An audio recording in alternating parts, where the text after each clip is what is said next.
¿cómo andan? ¿Todo bien? Presente. ¿Todo en orden? Acá, profe, no traje la tarea. Bueno, entonces saquen una hoja. No Cómo les dolía queda eso, otra. ¿eh? Qué feo, sí. No, bueno, tampoco tan Empezabas hortiva, a che. temblar Ah, al toque. eso es una pelotudez más grande que una Obvio. casa. La verdad. Sí. No tiene mucho sentido que digamos. Bueno, hoy creo que es una columna diferente, o una clase diferente a lo que estábamos proponiendo en las últimas, que era como a la coyuntura, que nos daba algún motivo para ir y buscar algo, ¿no? Era como que la idea siempre fue en ese sentido, alguna efeméride o algún acontecimiento o algún hecho que nos llevaba a pensar en términos históricos. Ujú. Y en este caso no tiene nada que ver con eso, sino que es algo que me pareció interesante porque lo estoy leyendo. En mi caso, desde mi trayectoria como estudiante en el profesorado de historia, Sí. eh, principalmente creo que en segundo año, donde empezás a ver historia medieval y moderna, capaz que, bueno, en primer año tenés historia antigua, está como dividido en 4 partes: historia antigua, historia medieval, moderna y contemporánea. Sería como cronológica. Ujú. Medieval y moderna es una y las otras están separadas, ¿no? Como 3 materias, y contemporánea es dos contemporáneas. Y suele pasar que uno va conociendo autores, te van presentando historiadores, bibliografía, y no termina de comprender o todos los historiadores, o la bibliografía, los textos, los títulos. Es como que es muy difícil llegar, ¿viste? Entonces, cuando además te presentan un capítulo de algún historiador y vos la idea es que se discuta uno con el otro, ¿viste? Como que va ahí. Entonces, como que hay un montón de obras que uno no las lee en la carrera. Y, ¿viste? Vos decís, no sé, por ejemplo, además de corrientes historiográficas, ¿no? De que hay distintas.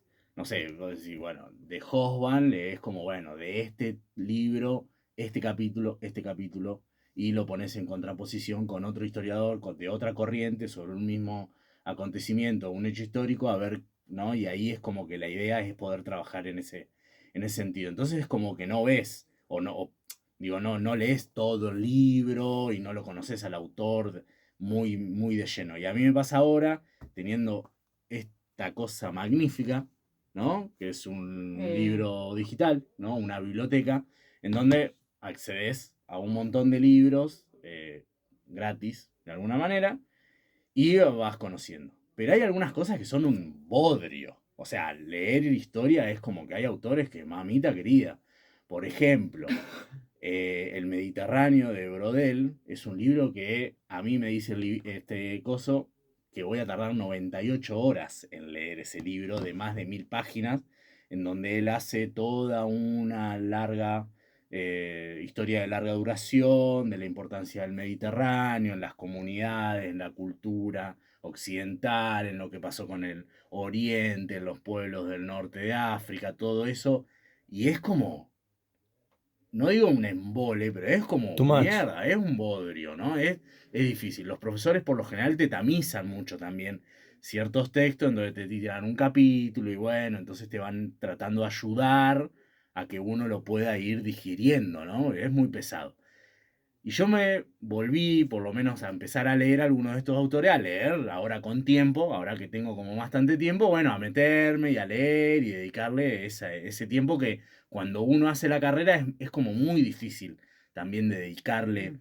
para leer. Y bueno, estoy leyendo algo que me parece fascinante, que me lo habían presentado durante la carrera y me pareció fascinante, y ahora estoy como fascinado y quiero que todos conozcan y que poder comentar sobre la microhistoria de Carlo Ginzburg y El queso y los gusanos, que es una obra muy importante para la historia europea, y que me parece que es sumamente fascinante. Así que ese es como el preámbulo, ¿no? De alguna manera, del porqué de la columna de hoy, ¿no? O de la clase de hoy, de que no es, bueno, pasó algo y que lo Me gusta trajimos, mucho. ¿no? Eh, Carlo Ginzburg es un historiador italiano, tiene 85 años, vive, que también es una fortuna de alguna manera, que todavía esté vivo. Nació el 15 de abril de 1939, hijo, o sea, es de ascendencia judía, ¿no? El padre en el 45 directamente muere por invasión de los alemanes y bueno, y él se empieza a dedicar a la historia. Y este texto, este libro que es bastante agradable a la lectura, más allá de que tenga componente histórico importante, es bastante agradable, llevadero, él escribe con una manera muy interesante, y este libro se llama El queso y los gusanos, dos puntos, el cosmo de un molinero del siglo XVI. Y ya en el título, bueno, nos empieza, eso es lo interesante que tiene la historia también, es que ya del título nos empieza a decir algo. Bueno, el molinero, el cosmos, ¿no? Digo, bueno, ¿cuál es la visión que tiene un molinero del siglo XVI? El queso y los gusanos no nos dice mucho todavía, No. la realidad. Y para un libro de historia es como rarísimo, ¿no? Que se llame El queso y los gusanos. Su primera edición es de 1976, tiene hasta sexta edición, que también para un libro de historia quiere decir que es como muy leído, que es importante, ¿no? De alguna manera. Su campo de investigación de Carlo Ginzburg es el Renacimiento italiano, historia moderna de Europa, ¿no? Y ahí ya más o menos nos vamos tratando de ubicar en tiempo y en espacio. Se dice que para 1976 Carlo Ginzburg le pidió al Papa Juan Pablo II abrir los archivos para investigar el periodo de la Inquisición.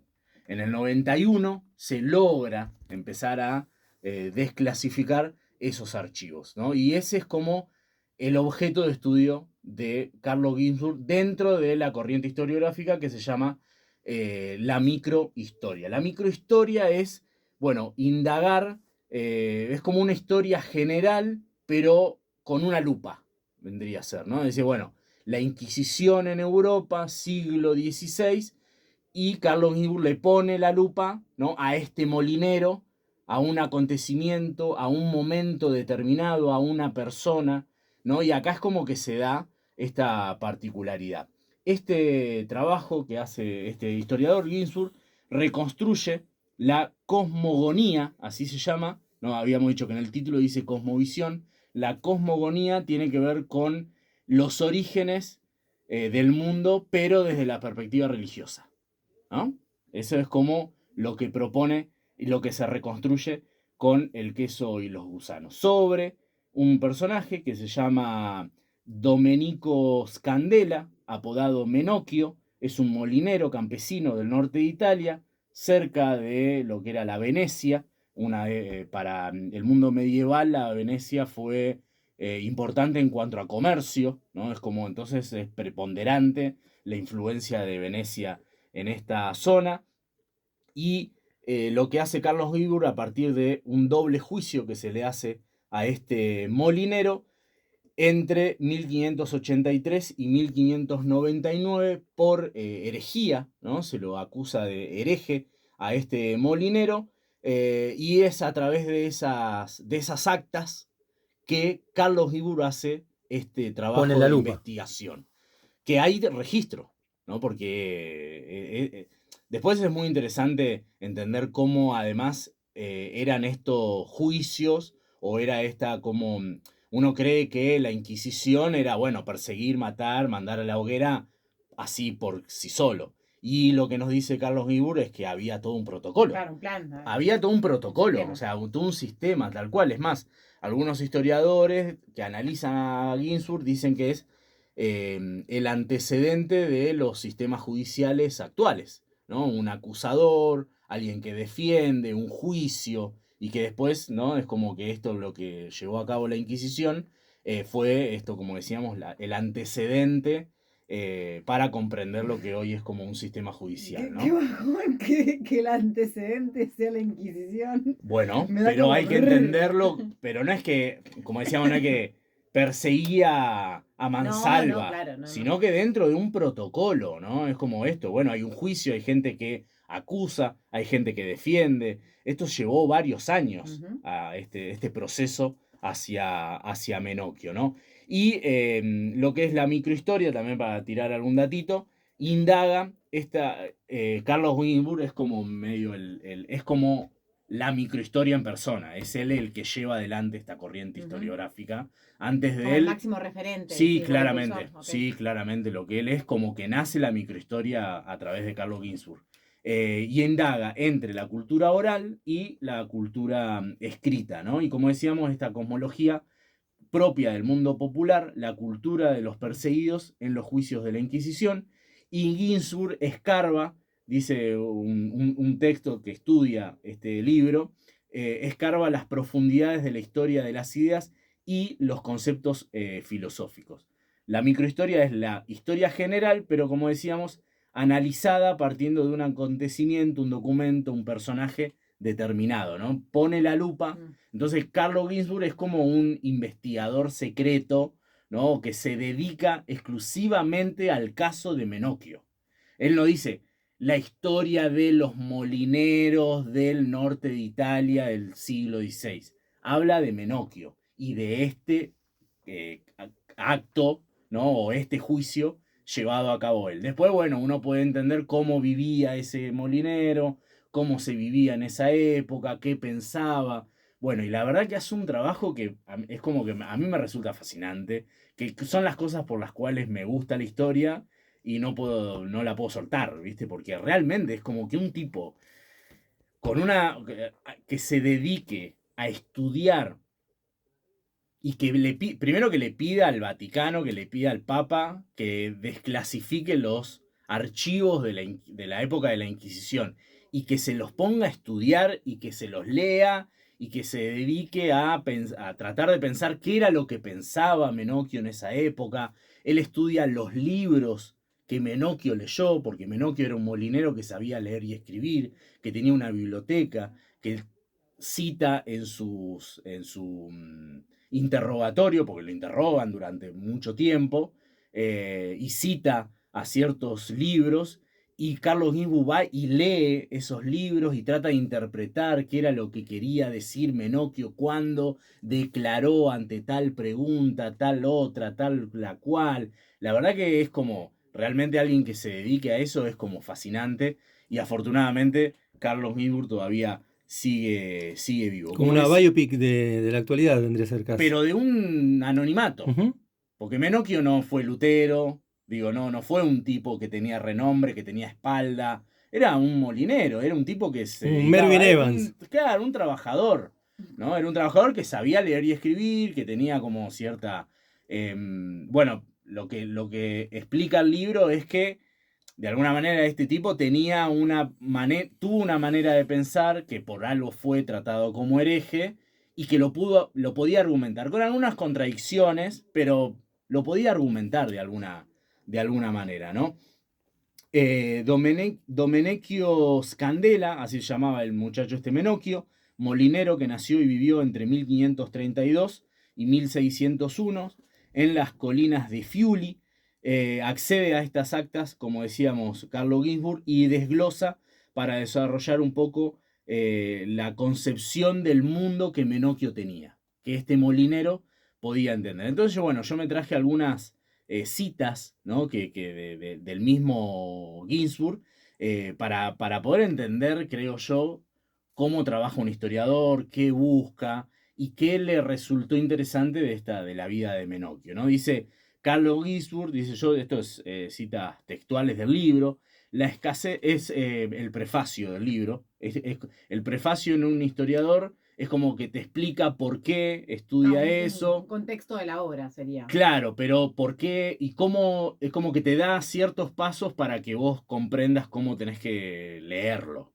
¿No? Es como que te da un marco teórico. Bueno, yo escribí con esta idea. La idea, ¿no? Es como que te va dando ciertos indicios de cómo vos tenés que abordar ese libro, porque capaz que alguno que capaz que no tiene mucha idea encara y como que, claro, llega a un momento que es como que no está entendiendo mucho qué es lo que pasa, entonces te pone como eso, te pone sus propósitos, los objetivos de ese estudio, de esa investigación. Entonces, en una de las partes del prólogo, del prefacio, dice: la escasez de testimonios sobre los comportamientos y actitudes de las clases subalternas del pasado es fundamentalmente el primer obstáculo, aunque no el único, con que tropiezan las investigaciones históricas. No obstante, es una regla con excepciones.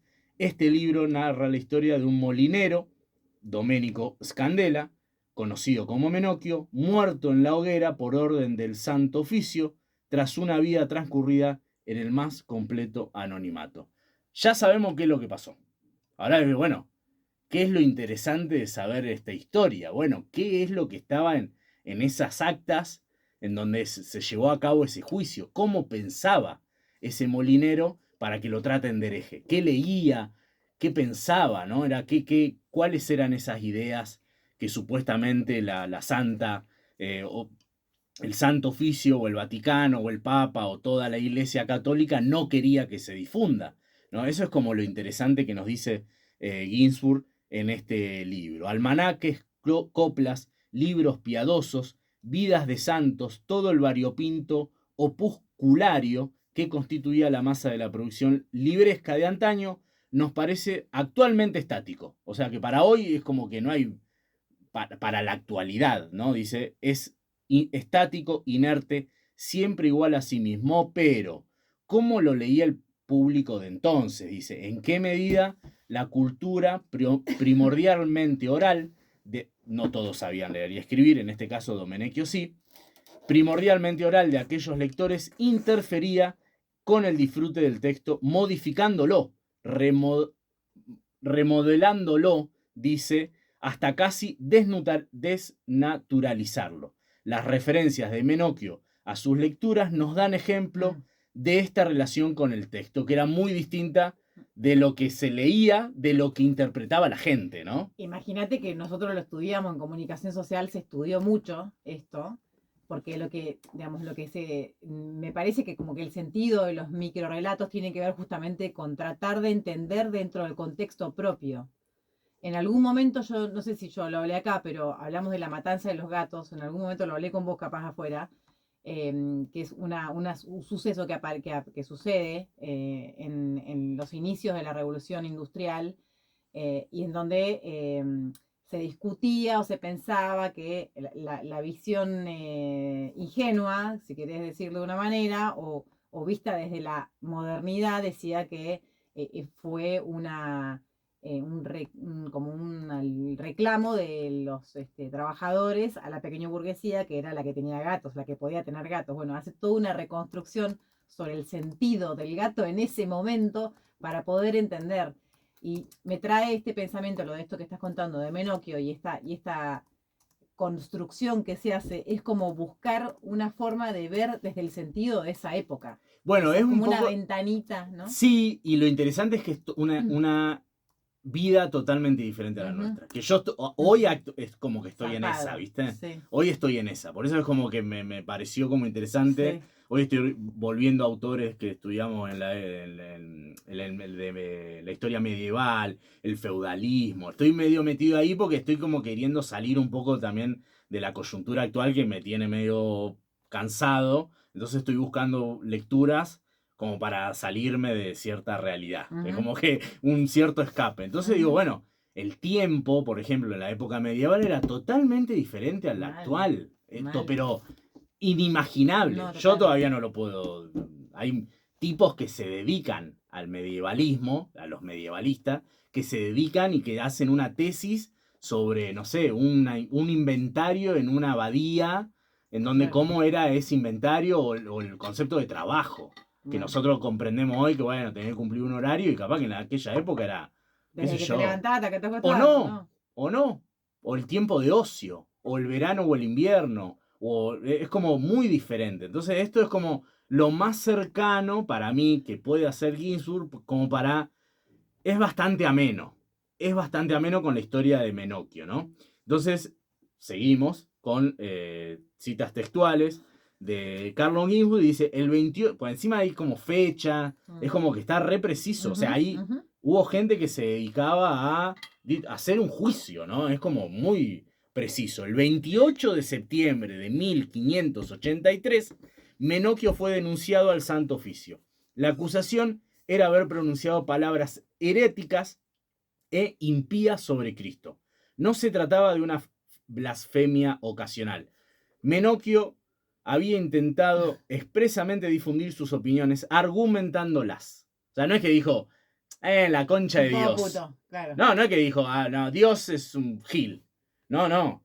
El tipo había leído libros y estaba convencido de que sus ideas no eran tal cual lo decía la Biblia o estaba queriendo bajar línea la Iglesia Católica. Ahora, para comprender un poquito el contexto, esto ya pasó el descubrimiento de América, la imprenta y la reforma de Lutero son dos acontecimientos recontra importantes en este contexto. ¿Qué quiere decir? Que si no sería gracias a la imprenta que empieza a difundir la Biblia, los textos, la gente no sabía leer y escribir. Y la imprenta es totalmente importante. Y la reforma de Lutero. Las 95 tesis en aquella parroquia en Alemania empieza a denunciar, ¿no? Lutero empieza a denunciar las famosas indulgencias, la venta de bautismo, irregularidades de la iglesia y un montón de cosas dentro de un contexto. Esto lo estamos haciendo así como súper resumido porque es muchísimo más complejo. Hay historiadores que se dedican a estudiar la reforma y la contrarreforma. ¿Qué es la contrarreforma? Es lo que hace la Iglesia Católica para ir como en contra de aquella reforma de Lutero. Entonces dice, bueno, nosotros tenemos que reafirmar nuestros conceptos del catolicismo. El Concilio de Trento es uno de esos concilios más importantes en donde se reafirman las imágenes, Cristo, la Virgen, todo se reafirma y es más parecida a la iglesia que conocemos hoy. No era, antes de Trento, era como que no era tan parecida a la que conocemos hoy, ¿no? Esto es simbolismo bien católico. Y se crea la Inquisición, este brazo armado, de alguna manera, que va en contra de los herejes. La Inquisición no persigue a judíos, a quienes practican el Islam, a los que estudian el Corán. La Inquisición acusa de herejes a los que se desvían de la fe de Cristo. Entonces persigue a los propios.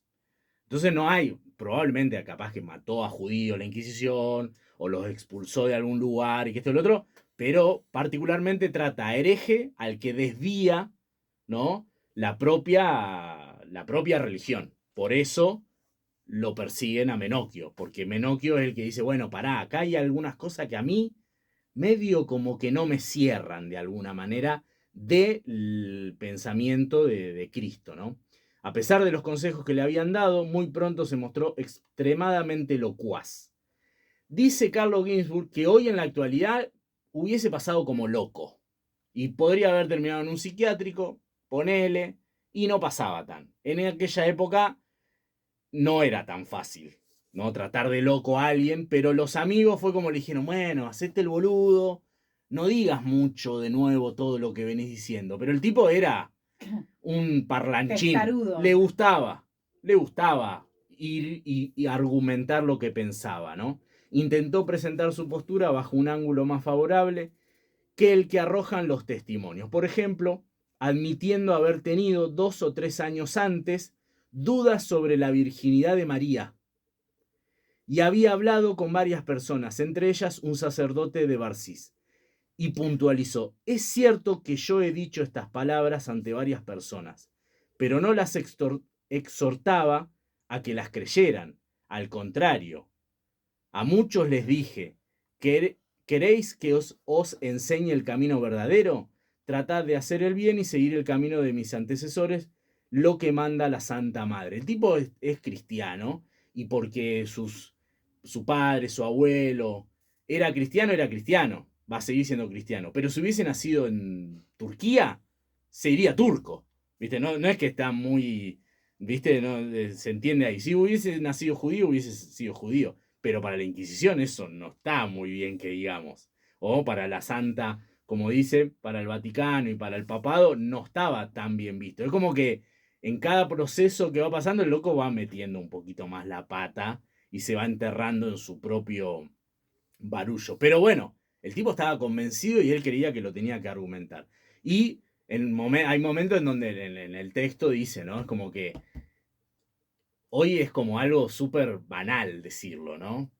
Pero ¿quién cree que Jesús nació o Cristo nació de una virgen santa y del Espíritu Santo? Es bastante raro que alguien realmente crea hoy en eso, ¿no? Es como que lo tratamos como un ortodoxo religioso y ok, pero en ese momento, No, ahora te van a decir que es metafórico. claro, metafórico. pero en En ese ese momento momento era era, concreto. pero que alguien lo diga. Che, pero pará, ¿cómo van a ser alguien de una virgen? Pasaba una paloma y Pero ¿cómo va a ser virgen? Es como, y el tipo, pero lo estaba convencido. claro, O claro. sea, no es que Sí, se sí, lo comía. habitaban de esa forma. Bueno, sí, sí, entonces, viste, había mucha gente que le dijeron que Cristo nació de una virgen y bueno, Claro. y se la creía. No había mucho para discutir, claro. ¿no? Entonces, es muy interesante ahora por qué pensamos entonces el queso y los gusanos. Es decir, ¿y qué tiene que ver el queso y los gusanos? Cita textual de Menocchio. Esto es textual, porque encima lo más interesante es que están los textos Ahí. ahí. Está, es, accesibles. hubo A puño y letra. escribas que siguieron a los interrogatorios y que iban escribiendo cada una de las declaraciones, día, fecha, muy interesante. Entonces Menocchio dice, lo que yo pienso y creo, todo era un caos, es decir, tierra, aire, agua y fuego juntos. Y aquel volumen poco a poco formó una masa, como se hace el queso con la leche y en él se forman gusanos. Y estos fueron los ángeles, y la Santísima Majestad quiso que aquello fuese Dios, y los ángeles. Y entre aquel número de ángeles también estaba Dios, creado también el de aquella masa y al mismo tiempo, y fue hecho señor con 4 capitanes, Luzbel, Miguel, Gabriel y Rafael. Aquel Luzbel quiso hacerse señor comparándose al rey, que era la majestad de Dios, y por su soberbia, Dios mandó que fuera echado del cielo y con todos sus órdenes y compañía. Y así Dios hizo después a Adán y a Eva, al pueblo, en gran multitud, para llenar los sitios de los ángeles echados. Como dicha multitud no cumplía los mandamientos de Dios, mandó a su hijo al que prendieron los judíos y fue crucificado. Para Menocchio, esa es la concepción de la creación del mundo. Como el queso, que es la leche que se consigue con el cuajo y que se crea una masa y después vienen los gusanos, ¿no? Y como que, bueno, de algo como medio natural. Y para la Santa, el Vaticano, Claro. esto es una herejía. ¿Cómo va a decir que nace el Cristo de un queso? Y encima gusanos aparecen. Y encima aparecen gusanos y vos los comparás con los ángeles. Estás loco, chabón. Sos hereje, te tenemos que hacer un juicio y el tipo lo argumentaba. Y el tipo va y muestran que tiene una biblioteca y que tiene 11 libros y que de esos libros él compró uno y él dice que él lo compró con 2 sueldos y que los otros eran libros que habían dando vuelta en la comunidad. Entonces también Ginsburg dice que ok, entonces hay una red de lectores dentro de la comunidad en donde nace Menocchio y ahí puede decir, bueno, y Carlo Ginzburg va y lee cada uno de esos libros y trata de interpretar por qué Menocchio pone esta cita cuando dice que leyó tal libro. Y entonces trata de hacer esta interpretación de lo que pensaba este molinero. Y dice, bueno, ¿y por qué? Bueno, eso es lo que hace Ginzburg en El queso y los gusanos. A mí me parece... ilustrado, además, Es ¿no? un... Claro, sí, O sea, claro. que quizás Sí, no ahí sé si ilustrado, bueno, pero para- sabía leer para y lo que- escribir. para lo que era la época. Ahora, el que no sabía leer y escribir, esta historia oral, el tipo va diciendo Claro. esto y el tipo lo repite y después le dijeron, porque le dijo uno que escuchó, que bueno, que en verdad Cristo viene del queso, porque los ángeles son como los gusanos, y eso se repite, y la historia oral en aquella época era mucho más fuerte que lo escrito. Y estamos ahí, es como Claro. la cuestión muy metida, ¿no? Es como, bueno, Lutero, ¿no? La contrarreforma, la Biblia que hoy es como que hay distintas versiones y que viene la Inquisición y que te prohíbe y capaz que encuentra en tu biblioteca un libro prohibido y que no, este no, vos no lo podés leer más y si vos lo leíste y difundiste esas ideas que para nosotros son herejes, hay un juicio y si vos lo podés argumentar, vas a ir a la hoguera, ¿no? Es como, a mí me resulta como muy fuerte, pero muy también revelador que alguien en aquella época ya podía discutir, ¿no? Ginsburg recupera algo así como, se dice, como 10.000 juicios que ha llevado adelante la Inquisición en esta zona del norte de Perdón, Italia. ¿dijiste 10.000? 10.000. Algunos puede que hayan quedado libres, algunos que Los juicios no en fueron general, sí, sin importar el juicios, resultado. claro, sí, sí. Wow. Eso es lo que se dice que en ese momento, en una zona del norte de Europa, de Italia. Después, porque esta es la Inquisición romana, después la española tenía otra fórmula o llevaba adelante otras características. Yo sé que estamos como ¿Ya escucho? con el tiempo, pero no quiero dejar, ¿no?, de seguir comentando lo que Ginsburg habla de Menocchio también. Dice, él empezó denunciando la opresión que ejercían los ricos sobre los pobres mediante el uso en los tribunales de una lengua incomprensible como el latín, dice Menocchio. Yo soy de la opinión que hablar en latín es un desacato para los pobres. En los litigios, los hombres pobres no entienden lo que se dice y se hallan aplastados. Y si quieren decir 2 palabras, tienen que tener un abogado. No era más que un pequeño ejemplo de la opresión general, dice Ginsburg, de la que la Iglesia se hacía cómplice y partícipe. Vuelve a Menocchio. Y me parece que en nuestra ley el Papa, los cardenales, los obispos son tan grandes y ricos que todo es el de los curas y oprimen a los pobres, lo cual si tienen 2 campos alquilados son de la iglesia, de tal obispo, de tal cardenal, ¿no? Es como, es un representante del pueblo, es como, el tipo va en contra de alguna manera de la iglesia católica, pero no del cristianismo, ¿no? Es como que se cree que, bueno, que hay un Dios que creó todo eso, pero contra el Papa, contra los obispos, que ustedes tienen más que los pobres, es como que lo dejan claro, ¿no? Entonces, como que, claro, el entorno le dice, pará, hermano, vos te estás hundiendo cada vez más. Pero el tipo está es lo que demuestra Ginsburg, que está convencido de lo que dice, no está loco. Él está convencido de lo que dice. Para finalizar, el jefe supremo del catolicismo, el Papa, Clemente VIII en persona, porque este caso el juicio se hizo durante 2 años, lo mandan a estar como en un monasterio, encarcelado, ponele de alguna manera. Después hay como un recurso de amparo que presenta la familia de Menocchio, como que promete de que va a quedar libre, encerrado, sin juntarse con nadie y que va a dejar estas ideas de lado, siempre y cuando llevando la cruz, leyendo la Biblia todos los días, rezando. Y Menocchio, testarudo, cabeza dura y convencido, no pudo contra su ser y siguió leyendo, siguió expresando sus ideas y su segundo juicio fue el que lo lleva a la hoguera. Lamentablemente, quemado, muere Menocchio y este caso llega al papado, ¿no? El Papa Clemente VIII en persona bajaba su mirada a Menocchio, convertido en miembro infecto del cuerpo de Cristo, y exigía su muerte. Por aquellos mismos meses finalizaba en Roma el proceso contra un ex fraile, Giordano Bruno, que también muere en la hoguera. Es una coincidencia que puede simbolizar la doble batalla, hacia arriba y hacia abajo, que aquellos años libraba la jerarquía católica para imponer las doctrinas aprobadas en el Concilio de Trento. Otro extracto de lo que dice Carlo Ginzburg sobre Menocchio.